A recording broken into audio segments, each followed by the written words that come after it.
La conduite automobile peut parfois générer le stress et la fatigue, provoquant des moments d'inattention qui sont à l'origine de nombreux accidents. C'est pourquoi Renault équipe ses véhicules d'un système d'assistance regroupant les prestations suivantes. Le régulateur de vitesse, conçu pour conserver une vitesse programmée, et le limiteur de vitesse, conçu pour éviter le dépassement d'une vitesse également programmée. Le limiteur de vitesse est principalement utilisé en ville ou dans les zones de circulation à vitesse limitée. Lorsque le limiteur est actif, le conducteur peut actionner normalement la pédale d'accélérateur jusqu'à la vitesse limite programmée.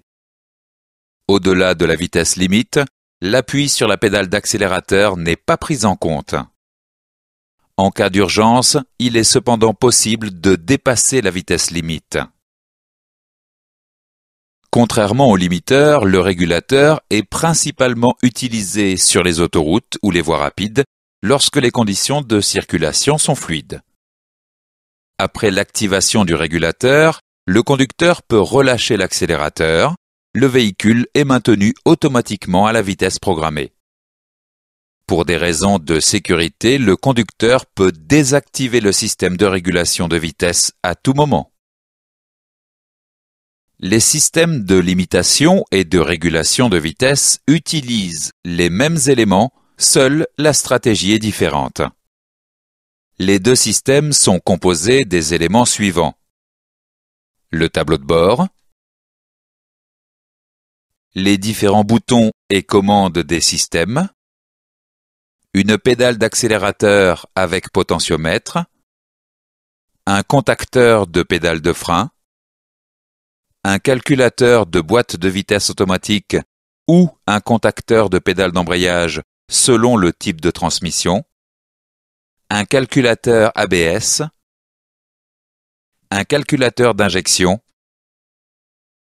et un boîtier papillon motorisé ou des injecteurs diesel selon le type de carburant utilisé. Voyons plus en détail les commandes dont dispose le conducteur. Un interrupteur à 3 positions permet au conducteur d'effectuer les opérations suivantes. Activer le régulateur de vitesse. Activer le limiteur de vitesse. Et désactiver le système de manière permanente. Le conducteur dispose également de 2 commandes situées sur le volant. À gauche, les touches plus et moins permettent d'augmenter ou de diminuer la vitesse programmée. À droite, la touche R permet de réactiver le système actif en rappelant la vitesse programmée auparavant. Et la touche O désactive le système en cours, pouvant être réactivé par la touche R. Les différentes pédales permettent également au conducteur d'agir sur les systèmes et surtout de les désactiver en cas d'urgence. Le potentiomètre de la pédale d'accélérateur permet de désactiver le système de limitation ou de régulation lorsque le conducteur appuie sur la pédale au-delà du point dur. Lorsque le régulateur est actif, un contacteur placé sur la pédale de frein permet de désactiver la fonction quel que soit le type de transmission. Sur les véhicules équipés d'une boîte de vitesse mécanique, un contacteur placé sur la pédale d'embrayage permet également de désactiver le régulateur. Sur les véhicules équipés d'une boîte de vitesse automatique, la désactivation est aussi obtenue par le passage en position neutre. Voyons maintenant le rôle du calculateur d'injection. Le rôle principal du calculateur d'injection est d'appliquer les valeurs de consigne. Sur les véhicules essence, le calculateur d'injection pilote le moteur du boîtier papillon. Sur les véhicules diesel, le calculateur d'injection modifie le temps d'injection des injecteurs diesel. L'activation du limiteur de vitesse s'effectue grâce à l'interrupteur 3 positions. Le conducteur active le système de limitation de vitesse en appuyant sur la touche inférieure de l'interrupteur. Un voyant sur le tableau de bord indique que le système est actif. Au-dessus de 30 km/h et lorsque le véhicule atteint la vitesse souhaitée, un appui sur la touche plus ou moins de la commande sur volant mémorise la vitesse. Les touches plus et moins permettent aussi d'augmenter ou de diminuer la vitesse mémorisée. La désactivation du limiteur peut être automatique, temporaire ou permanente. Lorsque la fonction limiteur est active et, en cas d'urgence, le conducteur peut dépasser la vitesse programmée en appuyant sur l'accélérateur au-delà du point dur. Un dépassement de la vitesse mémorisée peut également se produire lorsque le véhicule se trouve sur une pente importante et que le système ne peut plus maintenir la vitesse programmée. Dans les deux cas, l'indicateur de vitesse clignote pour avertir le conducteur du dépassement de la vitesse. Le limiteur est réactivé automatiquement lorsque la vitesse du véhicule redescend en dessous de la vitesse programmée.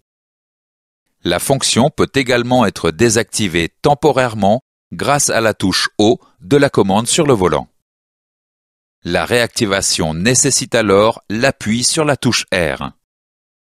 Le limiteur peut être désactivé de manière permanente par la position intermédiaire de l'interrupteur, par un défaut du calculateur d'injection ou par l'activation du contrôle dynamique de conduite. Dans ce cas, le témoin du limiteur s'éteint et le conducteur doit procéder à nouveau à l'activation et au réglage du limiteur. L'activation et le réglage du régulateur de vitesse sont identiques à ceux du limiteur. Le conducteur appuie sur la touche supérieure de l'interrupteur. Un voyant sur le tableau de bord indique que le système est actif. La mémorisation et le réglage de la vitesse de régulation s'effectuent de la même façon que pour le limiteur. Le régulateur de vitesse peut être désactivé à tout moment de manière automatique, temporaire ou permanente. Le conducteur peut dépasser la vitesse programmée pour le régulateur en appuyant sur la pédale d'accélérateur. L'indicateur de vitesse régulateur clignote indiquant que la vitesse programmée n'est pas respectée. Si le système ne peut pas maintenir cette vitesse, en cas de forte pente par exemple, l'indicateur clignote également. Dès que le conducteur relâche l'accélérateur, le régulateur reprend automatiquement son fonctionnement normal. Le conducteur peut désactiver temporairement le système en utilisant la pédale de frein, la pédale d'embrayage ou sur une boîte automatique en passant en position neutre. Une désactivation temporaire est également possible en appuyant sur la touche haut de la commande sur le volant. En cas de désactivation temporaire, un simple appui sur la touche R de la commande sur le volant permet de réactiver la fonction. Le régulateur est désactivé de manière permanente par la position intermédiaire de l'interrupteur, un défaut de calculateur d'injection ou l'activation du contrôle dynamique de conduite. Dans ce cas, le témoin du régulateur s'éteint et le conducteur doit procéder à nouveau à l'activation et au réglage du régulateur. Voyons maintenant le fonctionnement du système de limitation et de régulation de la vitesse.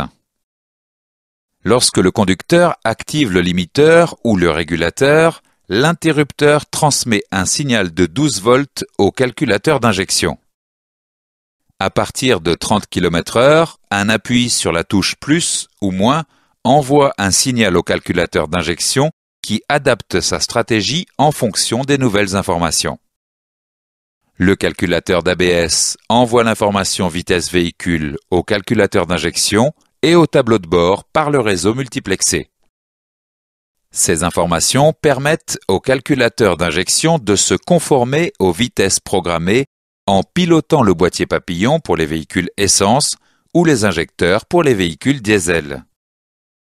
Le pilotage est modifié en fonction des informations transmises par les éléments suivants: le potentiomètre de la pédale d'accélérateur, la pédale d'embrayage, la pédale de frein et le calculateur de boîte de vitesse automatique, et le calculateur ABS pour la fonction contrôle dynamique de conduite.